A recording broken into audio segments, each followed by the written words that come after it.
আজকের এমন একটা ঘটনার সাথে আমরা সম্মুখীন হব, সে এক অলৌকিক আশ্চর্যের ঘটনা। গল্পটি যদি ভালো লেগে থাকে, একটা লাইক এবং সাবস্ক্রাইব করে আমাদের পাশে থাকবেন। আমরা ব্রাহ্মণ পরিবারের সন্তান। আমার বাবা কলকাতার অনেক নামি দামি ক্লাবগুলি থেকে পুজো করে আসেন। আমিও বাবার সাথে যাই। বাবার তো বয়স হয়েছে, পুজোর সমস্ত কাজ একা হাতে সামলাতে পারে না। তাই আমিও বাবার সাথে গিয়ে বাবার হাতে হাতে সমস্ত কাজ এগিয়ে দিই।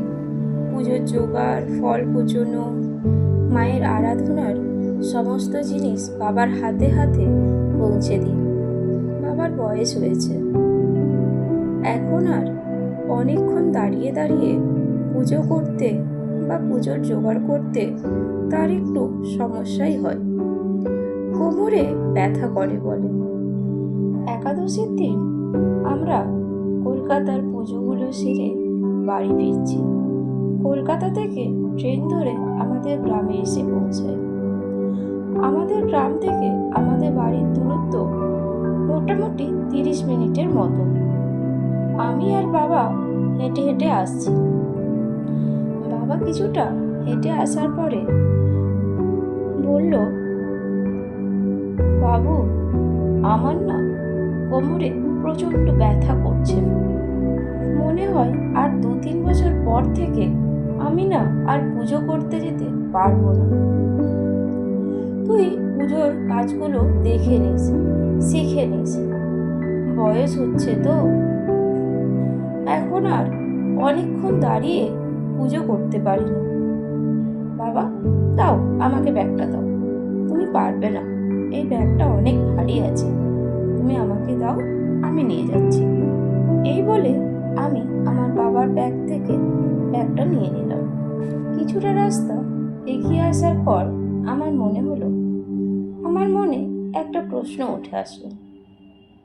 আচ্ছা বাবা, আমরা যে এত দূরে পুজো করতে যাই, যদি আমরা মা দুর্গার পুজো আমাদের বাড়িতেই করি? বাবা বললেন, তা কি করে হয়? মা দুর্গার পুজো করতে যে অনেক কিছু জিনিস লাগে রে। আমাদের গরিবের সংসারে কোথায় পাবো এত কিছু জিনিস? তাছাড়াও মা কি আমাদের বাড়িতে আসবে? তার পুজোই বা আমরা কিভাবে করবো বল? নে চল।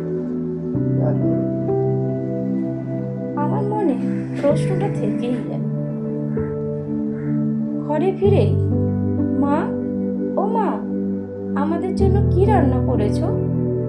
আয় না, দেখ আমি তোদের জন্য কি কি রান্না করেছি। আমি দৌড়ে রান্নাঘরে চলে গেলাম। মা আর বাবা দাঁড়িয়ে দাঁড়িয়ে হাসছে। গরম গরম মাছের ঝোল আর ভাত। আমি এই কদিন তোমার হাতের এই সুস্বাদু খাবার খেতে পাচ্ছিলাম না মা। আচ্ছা, যা যা, হাত মুখটা ভালো করে ধুয়ে আয়, আমি খাবার বাড়ছি। আমিও মায়ের কথা অনুযায়ী ভালো করে হাত মুখ ধুয়ে চোখে মুখে জল নিয়ে খাবারের জায়গায় এসে পৌঁছলাম। মা আমাদেরকে গরম গরম ভাত আর গরম মাছের ঝোল খেতে দিল। আমি বেশ জমিয়ে পেট ভরে সব খাবার গুছিয়ে খেয়ে নিলাম। মা বলল, অনেকটা রাস্তায় এসেছিস, যা এবার ঘুমিয়ে পড়। আমিও হাত মুখ ধুয়ে শোবার ঘরে চলে গেলাম। কিছুক্ষণ এপাশ ওপাশ করার পরে আমারও এতদিনের ক্লান্তির কারণে ঘুম এসে গেল। হঠাৎ আমার মনে হলো কেউ আমাকে ডাকছে। খোকা, এই খোকা, আমি যে অনেক ঠান্ডার মধ্যে আছি, আমাকে নিয়ে যা, ঘরে তোল আমায়। আমার যে খুব ঠান্ডা লাগছে, আয়, আমাকে নিয়ে যা। সে যেন এক অপরূপ দৃশ্য। যেই মায়ের পুজো আমরা কালকেই সেরে ফিরলাম, সেই মায়েরই মতো তীক্ষ্ণ চোখ, কিন্তু সাজ পোশাকটা একটু আলাদা। মায়ের পাশে বসে আছে মহাদেব, তারই এক পাশে লক্ষ্মী গণেশ আর অন্য পাশে সরস্বতী কার্তিক। এ এক বিরল মূর্তি আমার চোখের সামনে ফুটে উঠল। সে যেন একটা পদ্ম ফুলের ওপরে বসে আছেন। আমি হাত জোড়ো করে ওনার দিকে তাকালাম। উনি বললেন, ভাবিস না মা, এর পুজো করার জন্য বেশি কিছু সামগ্রীর দরকার নেই। আমাকে না হয় মুড়ি মুরগি আর অন্নভোগী দিস, যেটা তোদের রোজকারের খাবার, আমি তাতেই সন্তুষ্ট। আমি ওনার চোখ থেকে নিজের চোখটা সরাতেই পারছি না। হঠাৎ আমার ঘুমটা ভেঙে গেল পাড়ার লোকের চিৎকারে। আমিও হুড়মুড়িয়ে ঘরের বাইরে এসে দেখি আমার বাবার হাতে একটা বিরল মূর্তি, যার স্বপ্ন আমি এক্ষুনি দেখলাম। মা পার্বতী, মহাদেব, আর একদিকে সরস্বতী আর কার্তিক, আর একদিকে লক্ষ্মী গণেশ। বাবা দু হাত দিয়ে মাথার উপরে মূর্তিটা নিয়ে পুকুর থেকে উঠে আসছে। মূর্তিটা থেকে তখনও টপ টপ করে জল পড়ছে। বাবা সোজা ঠাকুর ঘরে এসে মূর্তিটা রাখলেন এবং হাত জড়ো করে ওনার দিকে তাকিয়ে বললেন, মা, তুমি এসেছ, কিন্তু আমি তোমার পুজো কেমনে করিব মা?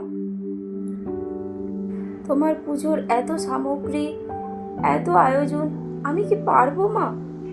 এই গরিবের ভিটেতে এমন তো কিছুই নেই যা দিয়ে তোমার পুজো করব। আমি পাশ থেকে দাঁড়িয়ে বাবাকে বলে উঠলাম, মা তো মাই হয় মা, ওনাকে মুড়ি মুরগি আর অন্নভোগ দিয়েই যদি আমরা পুজো করি, উনি তো সেটা গ্রহণ নিশ্চয় করবেন।